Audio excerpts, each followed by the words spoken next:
안녕하십니까. 서방정토 극락세계로 인도하는 정토 삼부경, 미타 정토 삼부경이라 하기도 하죠. 제 11회차 서일봉입니다. 정토 삼부경이 불설 무량수경, 관무량수경, 아미타경인데 그 가운데 우리가 지금 불설 무량수경에 대해서 살펴보고 있죠.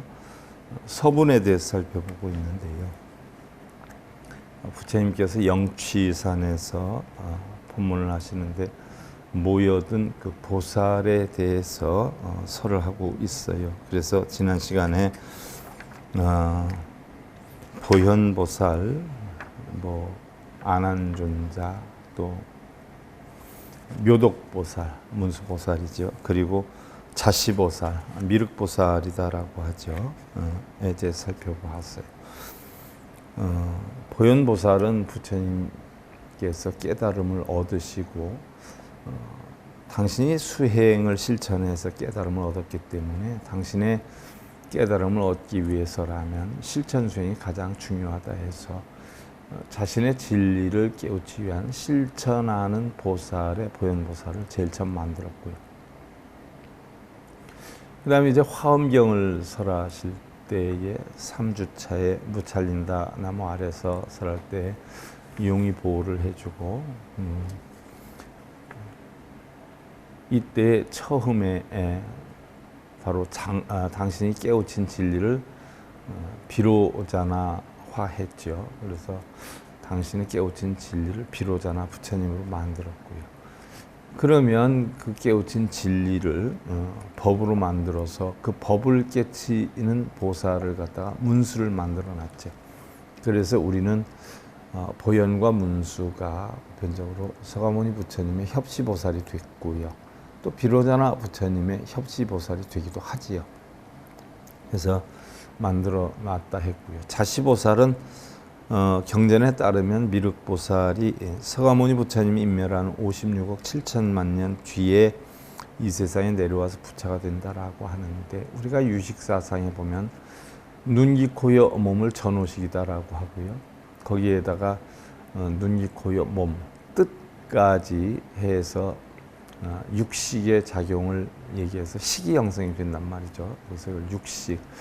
또 7식은 만화식, 분별식이다라고 하죠. 그랬을 때 8식에 저장이 된다라고 했는데 56억 7천만 년이라는 시간은 냉정히 보면 도솔천의 그 부처님 경전에 보면 2000년 뒤에 부처님이 열반하시고 2000년 뒤에 이 세상에 내려와서 부처가 된다라고 했는데 도솔천의 2000년이다라고 하면 대략 이 세계에서 56억 7천만 년이 아니냐 해서 56억 7천만 년 뒤에 미륵불이 이 세상에 나타난다라고 표현을 하기도 하고 한편으로는 화현이기 때문에 우리가 생각으로 만든 부처이기 때문에 5식과 6식과 7식의 사고로 형성된 것이기 때문에 5식, 6식, 7식을 형성해서 56억 7천만 년이라고 표현을 했다라는 설이 있지요. 미륵은 고대 인도의 산스크리트 마이트레야에서 온 말인데요. 여기에는 친우 또는 자비라고 하는 뜻이 내포되어 있어서 미륵보살을 자시, 자애로운 자시보살이다 이렇게 표현을 하는데 그 미륵보살, 자시보살이 내려와서 깨달음을 얻게 되면은 바로 미륵부처가 된다. 그래서 부처가 되기 전에는 용화보살 또는 자시보살로 부른다고 했다라고 했습니다. 여기까지 지난 시간에 우리가 살펴봤어요. 오늘 이어서 우연호등 16정사와 선사의보살과 신해보살과 공무보살과 신통화보살과 광령보살, 해상보살, 지당보살, 적근보살, 원해보살, 향상보살, 보영보살, 중주보살, 재행보살, 해탈보살. 여러분들 지금 미타정토 삼부경 1권 43페이지를 하고 있죠. 또 개준보현 대사지덕하니라 그랬어요. 또한 현오보살을 비롯한 16의 바른보살은 이게 16난의 시작이죠. 선사의보살, 신해보살, 공무보살, 신통화보살, 광령보살, 해상보살, 지당보살, 적근보살, 원해보살, 향상보살, 보영보살, 중주보살, 재행보살, 해탈보살 등 위대한 성인들인데 그들은 모두 보현보살의 덕을 따르느니라. 이들은 모두 보현, 행원의 덕을 따른다라고 했어요. 그러면 여기까지 영축산에 모여든 대승보살을 밝혔는데 영축산 또는 영추산이죠. 네 종류의 보살들을 설명을 했어요. 보현, 문수 등 세존의 협시보살, 또 미륵보살의 이야기, 또 16인의 제가보살, 또 선사의보살 등 14인의 출가보살을 나타냈는데, 자, 이들은 모두 10가지 보현행원의 큰 원력을 수행하는 보살이란다라고 했어요. 자, 보현보살의 행원이다라고 했던 것은, 자, 부처님은 모든 것을 문수와 보현의 가르침으로 다 통일화시켰어요. 자, 부처님이 있는데 문수와 보현이란 말이죠. 자, 문수는 지혜를 나타내요. 보현은 행원을 나타내요. 이 두 가지를 합쳐서 행지구비 여거 일윤이다라고 해요.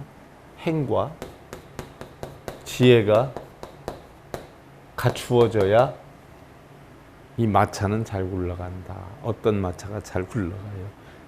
우리라고 하는 마차가 잘 굴러간다. 쉽게 예를 들면 지혜가 아무리 많아도 행이 없으면 깨닫기 어렵고, 행은 아무리 많이 해도 지혜가 없으면 깨닫기가 어렵다.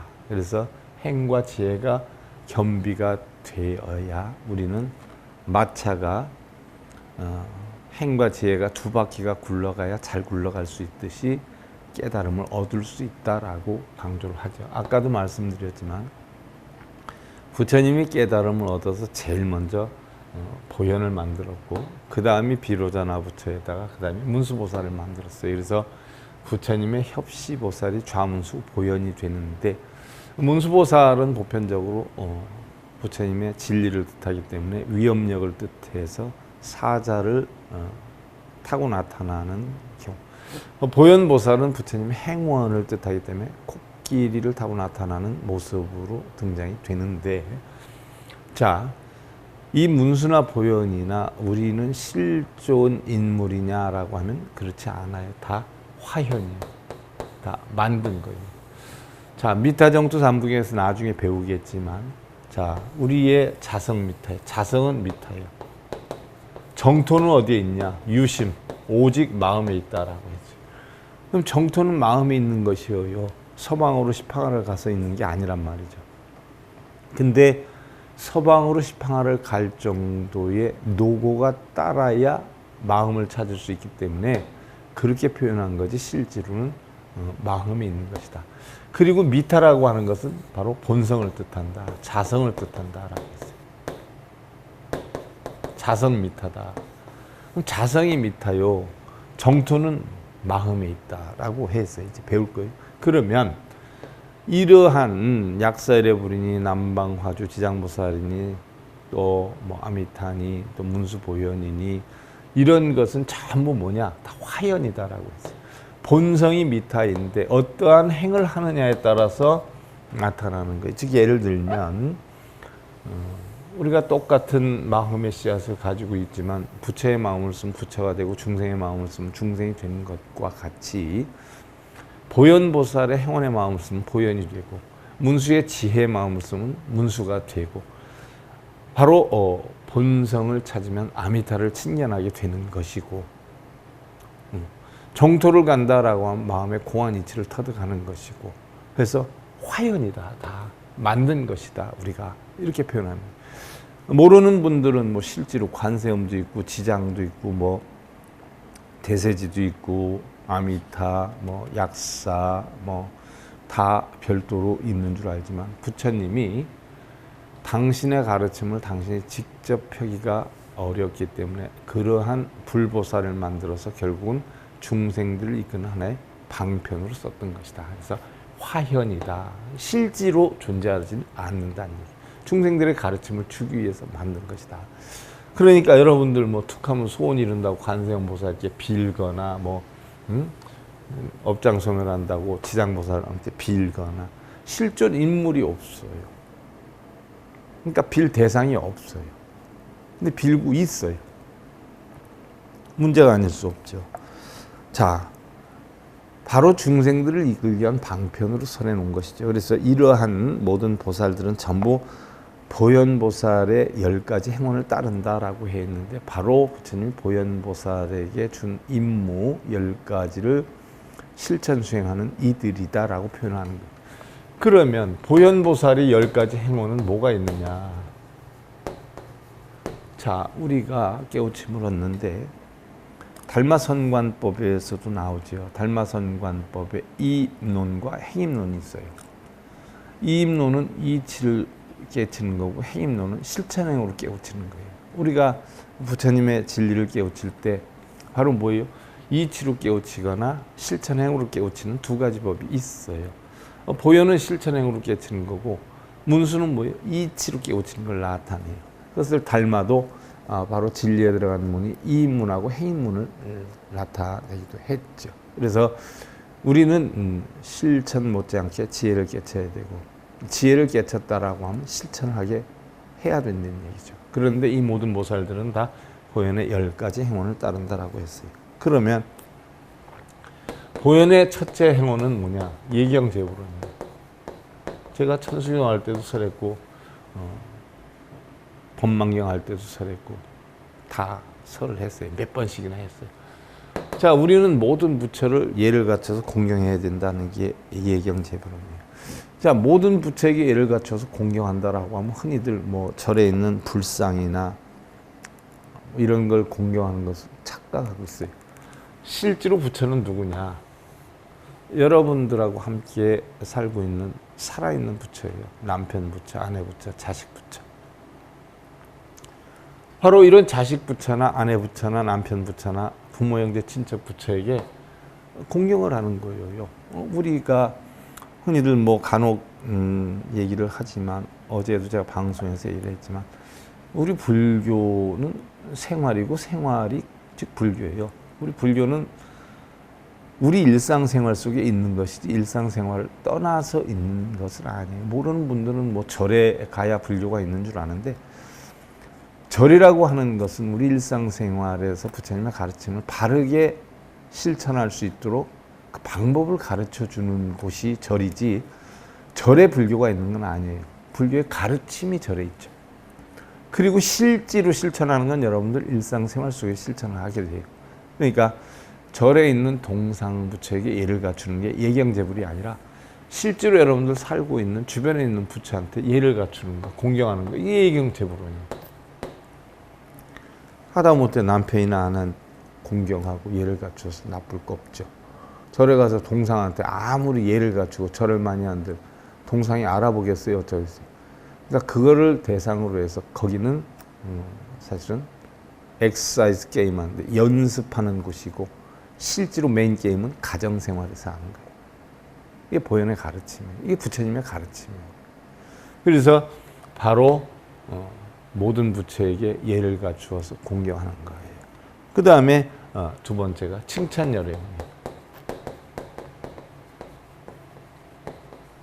칭찬열애원이다라고 하는 것은 열애들을 칭찬한다라고 했는데 열애다라고 해서는 진리로부터 오신 이를 열애라고 그래요.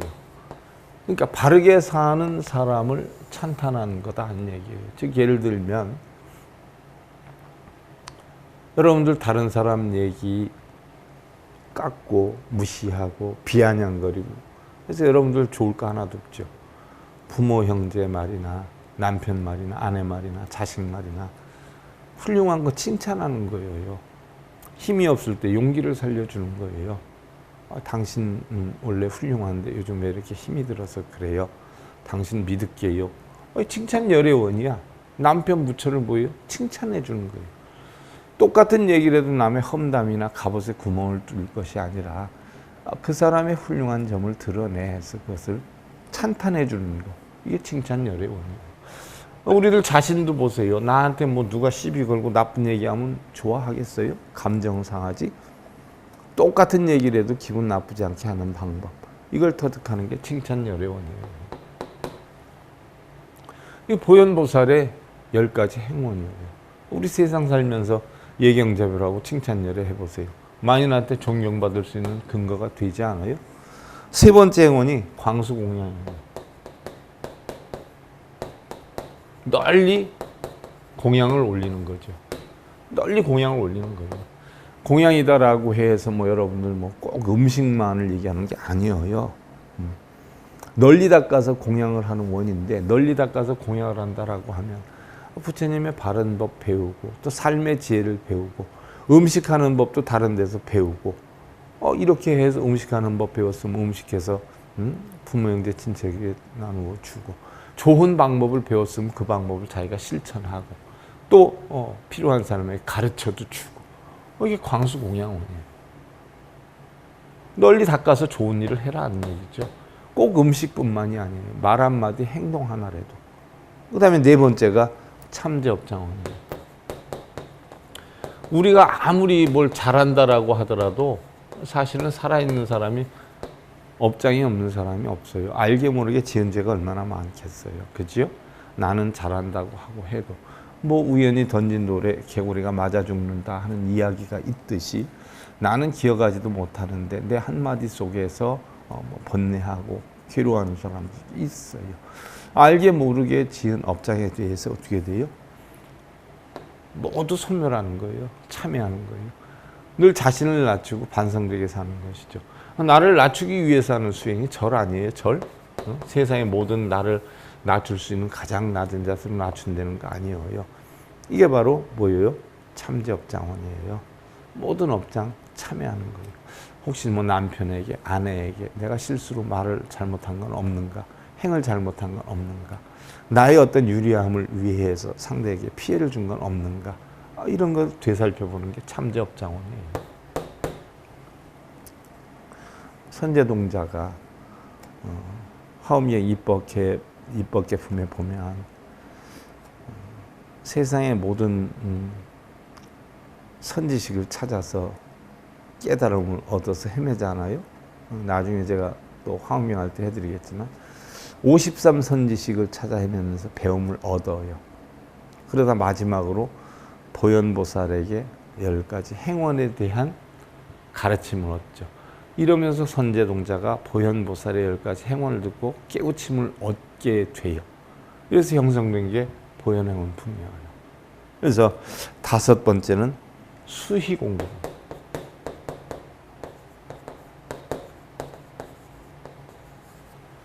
기쁨을 만들어라 하는 얘기예요. 공덕 따라 기뻐해라 하는 얘기.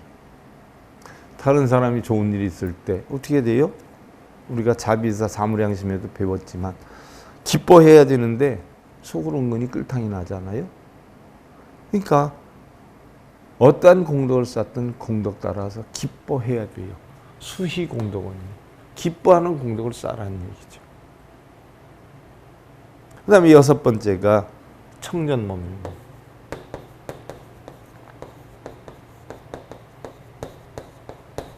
청전법륜은 뭐예요? 법문 듣기를 간청하는 원이에요. 예를 들어서 집에 어른이 계세요. 어른이 사실 살아온 경험과 경륜이 많아요.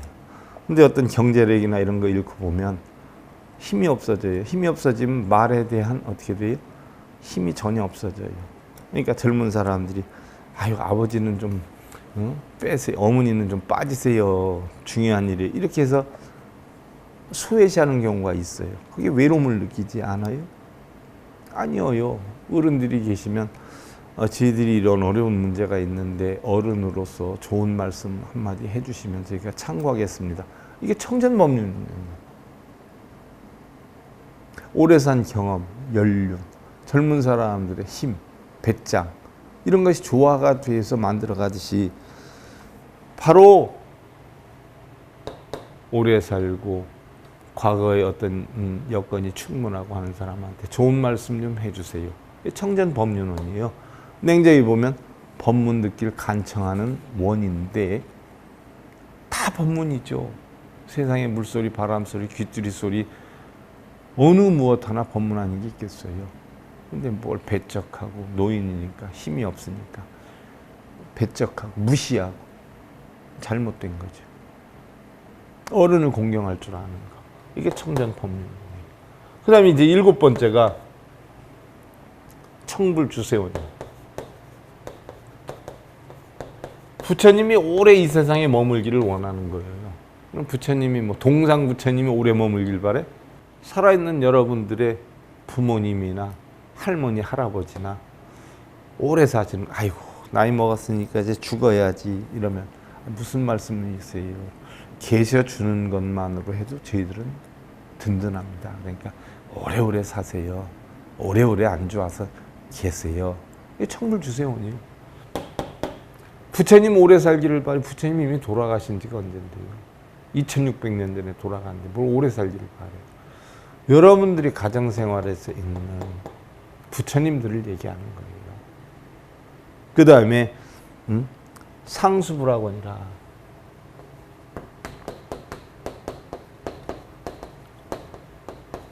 상수불학원이라 하는 것은 진리 따라 법을 배우겠다. 세상에 어느 무엇이 부처 아닌 것이 있어요. 어느 무엇이 공양 아닌 것이 있어요. 인연 따라 항상 진리 따라 여건 따라 배우는 자세로 산다는 얘기예요. 자기 잘난 채로 사는 게 아니라 상수불학원이에요. 항상 배울 수 있게 원을 세우는 거예요. 그 다음에 9번째가 항순중생원. 항상 중생의 수순에서 살겠다. 중생의 여건대로 살겠다. 내가 잘났다 내 뜻대로 사는 게 아니라 네 뜻대로 당신의 뜻대로 살겠다. 중생의 뜻 따라주는 항순중생원이에요. 그 다음에 10번째. 이런 모든 공덕을 어떻게 돼요? 내가 갖는 거 아니에요. 주변에 다 돌려주는 거예요. 복외회양원이에요. 내가 나가서 돈을 벌었으면 가족을 위해서, 부모 형제를 위해서 다 아낌없이 돌려주는 거예요. 내가 힘이 있으면 그 힘을 돌려주고, 내가 이렇게 배운 게 있으면 배운 것을 모두 중생에게 돌려주는 거예요. 이게 복외회양원이에요. 이것이 바로 우리가 실천행으로서 깨달음을 얻을 수 있는 10가지 방법을 보현행원으로 넣어서 중생을 이끌기 위한 방편으로 쓴 거죠. 우리가 행을 아무리 잘해도 지혜가 없으면 소용이 없어요. 또한 지혜가 아무리 많아도 행이 없으면 소용이 없어요. 그래서 지혜와 행이 겸비되어야 되는데 이것은 실천행으로서 깨달음을 얻는 방법이에요. 부처가 되는 방법이에요. 그래서 이런 10가지를 하다 보면 내 주변이나 나와 이웃들이 모두 편안해질 수 있는 여건이고 내가 존경받을 수 있는 근거가 되기 때문에 이런 실천행을 해라 했고, 여기 있는 모든 보살들도 이런 보현의 10가지 행원에 따른다라고 했어요. 그 다음에 경전에 1권 44페이지죠, 여러분들. 구제보살이 무량행원하고 안주일체 공덕집업하여 유보시방하여 행원방편하고 입불법장하여 구경피안하시고 어무량세계 현성 등각하시며 모든 한량없는 보살들은 한량없는 서원과 수행을 갖추고. 서원은 뭐예요? 서원은 보현행원이다라고 했어요. 서원이다라고 하는 것은 원을 세우는 거죠. 원. 난 이렇게 하겠다. 뭐 남편 사업 잘 되고 자식 합격시키게 하겠다. 그게 아니에요. 서원. 우리 불교에서 얘기하는 원은 다 깨달음을 얻고 중생구제하는 게 원이죠. 그것을 마음속으로 다지는 거예요. 이게 서원이에요. 그 다음에 행원. 마음속으로 서원을 해서 이러한 행원을 해서, 그러잖아요. 서원, 발원, 행원. 결국 그러한 원을 다 약속을 하고 출발을 해서 실천행을 해서 결과를 얻지요. 바로 수행을 갖추고 일체 공덕법에 머물러서 시방세계에 논일며 중생을 위하여 갖은 방편을 베풀고 부처님의 법을 깊이 통달하여 영원한 피안을 밝히고. 피안, 극락세계죠. 무량한 세계에 놔두어 등각을 성취하는데, 등각이다 또는 등정각이다, 일어평등한 깨달음이죠. 등각이라고 하는 것은 화엄경 52계위를 통해서 보면 십신, 십주, 십행, 십회양, 십지, 등각, 묘각이다 하는데 등각이라는 것은 바로 보살의 지위죠. 보살의 지위. 51번째 보살의 단계로서 보살의 가장 높은 자리이고 수행과 깨달음이 가득하고 지혜와 공덕이 불타의 묘각과 같아지려고 하는 자리다. 쉽게 예를 들면 달리 표현하면 우리가 하근기, 중근기, 상근기를 나누는데 하근기는 육도 윤회에 오가는 중생, 극락을 추구하고 또 육도윤회를 벗어나기를 원하는 중생이 하근기 중생이고 진리를 깨우쳐서 성문과 연각이 되는 게 중근기고 그 진리도 공하고 나도 공하다는 이치를 알아서 구할 것도 없다는 게 바로 보살의 단계에 이르죠. 그 보살의 단계를 등각이라고 해요. 또 화엄경에서는 바로 십신, 십주, 십행, 십회양, 십지 가운데 십지 이상의 보살을 보살이라고 하는데 그 가운데서도 팔지 이상의 보살을 보살이다라고 한다. 그러나 등각은 십지의 경계를 완전히 넘어서서 바로 구공, 구할 것도 얻을 것도 버릴 것도 없는 그런 이치를 깨닫는 보살을 바로 등각이라 한다라고 했어요. 평등 이래의 깨달음, 등정각이다라고 한다 하는 상이 붙여져요. 그러니까 등각이라는 건 일엽평등한 깨우침을 얻는 자다. 자, 처도솔천하야 흥선정법 하시다가 사피천공하시고 강신모태하야 종우엽생하야 현행칠부하실세 광명이 현우하야 보조시방하시니 무량불토는 육종진동이라 그랬어요. 도솔천에서 정법을 널리 베풀다가 그 천상을 버리고 왕궁에 내려와 도솔천에 계셨죠. 부처님이 짜타카 전생에 보면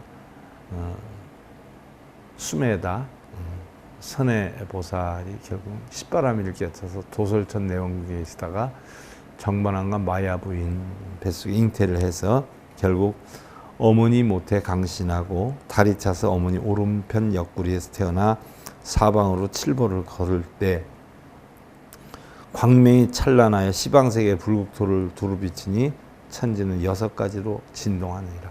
부처님 태어날 때 돌아가실 때 법문할 때 육종 진동을 한다라고 했어요. 육종 진동에 대해서는요 좀 이따 설명하고. 자, 우리가 보편적으로 오른쪽 옆구리에서 태어났다라고 했어요. 부처님이. 이게 다 신앙인들은 어떻게 오른쪽 옆구리에서 태어나느냐 하고 질문하는 사람들이 많아요. 근데 부처님 제세 시에는요 카스타 제도가 있었어요. 카스타 제도는 신분 계급 제도죠. 그래서 첫 번째가 바라문, 그 다음에 둘째가 찰제리 대신 크시아트리아라고 하기도 해요. 그 다음에 바이샤, 그 다음에 수드라. 네 종류의 신분 계급이 있었어요. 이 제도를 카스타라고 하는데 바라문이다라고 하는 것은 바로 브라만들, 출가한 승려들이죠. 바라문으로 출가한 승려들. 이 사람들이 신과 인간을 접촉해가지고 인간을 구제하고 이끌고 만든다. 바라문 승려들, 지배자들이에요. 찰제리 크시아트리아는 왕족이에요. 자칫 왕족이나 무사나 이런 것들이 그 당시에 가장 높았을 것 같지만 사실은 왕족이나 무사도 바라문의 지시를 받고 살았던 시대예요. 그 다음에 바이샤는 상공인이에요. 수드라는 농노, 농사짓거나 노예들. 이 4계급 제도가 있었어요. 근데 바라문들이 만들어 놓기를 바라문들은 하늘의 계시를 받아서 태어나기 때문에 사람의 머리로 태어나고 그 다음에 왕족이나 무사들은 옆구리로 태어나고 그 다음에 바이샤 상공인은 무릎으로 태어나고 점점 아래로 내려가죠. 그 다음에 수드라는 발 뒤꿈치에서 태어난다. 이렇게 주장을 했어요. 바라문들이. 그러니까 옆구리에서 태어난다라고 하는 건 실제로 옆구리에서 태어나는 게 아니라 왕족이다라는 얘기죠. 왕족. 왕족이기 때문에 신의 머리로 태어나는 게 바라문이고 옆구리로 태어나는 게 크시아트리아 찰젤이고 무릎으로 태어나는 게 바이시아고 발뒤꿈치로 태어나는 게 수드라다 해가지고 바로 부처님이 옆구리에서 태어났다라고 하는 것은 왕족이라는 걸 얘기를 해요. 사방으로 칠보를 걸을 때 어떤 경전에서는 북쪽으로 부처님이 칠보를 걸어서 북쪽에서 오른손은 하늘을 향하고 왼손은 땅을 향해서 천상천하 유화독존을 했지만 어떤 경전에서는 사방으로 7걸음씩 걸었다가 생로병사를 나타내죠. 북쪽으로 7걸음 걸었을 때 천상천하 유화독존을 했다라고 하는 설이 있어요. 그러니까 이럴 때 천상천하 유화독존을 설했는데 하늘 위에서나 하늘 아래서나 내가 오직 홀로 존귀하다라고 하는 건데 모르는 사람들은 부처님 당신이 존귀하다라고 이렇게 표현하는 사람들이 많아요. 불교학과 교수도 그렇게 표현하는 사람도 있습니다. 난 깜짝 놀랐어. 어떻게 거기서 녹을 먹어. 자기가 존귀한 게 아니에요, 부처님이. 우리는 각자 자기 자신이 가장 존귀하다. 주인공이다 하는 얘기. 삼라만상의 모든 기준이 자기 자신이다. 자기 자신이 주인공이다. 가장 존귀하다. 부부가 아무리 사랑한다라고 해도 결국 자기가 더 존귀한 거 아니에요. 자식을 아무리 사랑한다 해도 결국 자기 자신이 더 존귀한 거 아니에요. 부처님 가르침에 천상천하 유화독존. 이러한 진리 여건을 불국토를 두루 비치니 천지는 6가지로 진동을 하느니라 라고 했어요. 자, 오른쪽 옆구리로 태어난다는 설명을 했고 그러면 광명이 찬란하다 했어요. 광명이 찬란하다 7보를 걸을 때 천상천하 유화독존의 탄생기를 할 때 모습을 나타낸 건데 천상천하 유화독존은 하늘 위에서는 하늘 아래서 나는 홀로 존귀하다는 뜻인데 부처님 당신이 홀로 존귀하다는 것이 아니라 우리를 각자는 어느 누구나 각자 자신이 가장 존귀하다는 뜻이다. 세상에서는 어느 무엇보다 각자 자신이 가장 소중하고 자신이 바로 주인공이라는 이야기다. 그래서 광명이 찬란하였다라고 했어요. 자, 그 다음에 육종진동인데 다른 경전에서도 제가 육종진동에 대해서 많이 설명을 했어요. 근데 뭐 부처님을 신격화해가지고 무슨 요술화해가지고 신통을 부리고 막 그러다 보니까 육종진동도 그런 신통으로 인해서 뭐 하늘이 움직이고 난리치는 걸로 아는데 다른 경전에서 설명했지만 여기에 대해서는 구체적으로 제가 여러분들한테 다음 시간에 설하는 것으로 하고요. 정토삼부경 제 11회차 서일봉이었습니다. 감사드립니다.